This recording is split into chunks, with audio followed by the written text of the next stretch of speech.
নমস্কাৰ ৰাইজ, মোৰ ইউটিউব চেনেললৈ আপোনালোকক সকলোকে স্বাগতম জনাইছোঁ।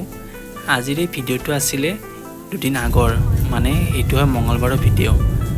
আমি সেইদিনাখন গৈছিলোঁ মা বগলা মন্দিৰলৈ, কামাখ্যা মন্দিৰৰ ওপৰত থকা। আপোনালোকে তাত গৈ পাইছেনে নাই জনাব হা। আৰু তাত গৈ আপোনালোকে কেনেকুৱা পাইছে সেইটোৰ লগতে জনাবলৈ নাপাহৰিব। এইখিনি আমি ৰাস্তাত গৈ থাকোঁতে সৰু এটা ক্লিপছ আপোনালোকলৈ আগবঢ়াইছোঁ। এয়া আমি মন্দিৰৰ মেইন ৰোডৰ পৰা আমি কামাখ্যা মেইন গেটৰ পিনে আমি আগবাঢ়িছোঁ। কামাখ্যা মন্দিৰলৈ আগে পিছে অহা হয় যদিও, কিন্তু বগলা মন্দিৰলৈ মই এবাৰলৈ অহা নাছিলোঁ। আজি ফেমিলিৰ সৈতে আহিছোঁ বগলা মন্দিৰলৈ, আৰু লগতে ইয়াতে পোৱা এক্সপিৰিয়েঞ্চখিনিও আপোনালোকৰ সৈতে অকণমান ক্লিপৰ জৰিয়তে শ্বেয়াৰ কৰিব বিচাৰিছোঁ। আৰু মন্দিৰলৈ আহিবলগীয়া হ'লে হেনো ভগৱানে বিচাৰিলেহে আহিব পাৰি।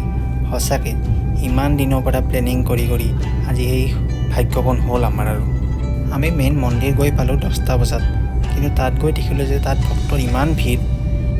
বগলা মন্দিৰতে যে ইমান মানুহ হয় সঁচাকৈ মই জনা নাছিলোঁ। কিন্তু যিয়েই নহওক, মন্দিৰত মানুহ হ'লে কিবা এটা মনটো ভাল লাগে। মন্দিৰৰ ভিতৰচৰাত কেমেৰা বা ভিডিঅ'গ্ৰাফী এলাও নাই যদিও বাহিৰৰ পৰা আপোনালোকক মন্দিৰটো দেখাবলৈ চেষ্টা কৰিছোঁ। ইয়াতে হৈছে মন্দিৰৰ বাহিৰ ভাগ, আৰু এয়া হৈছে মেইন মন্দিৰটো। তো আজিৰ ভিডিঅ'টো ইমানেই আছিলে। তো আজিলৈ সামৰিছোঁ। Bye bye.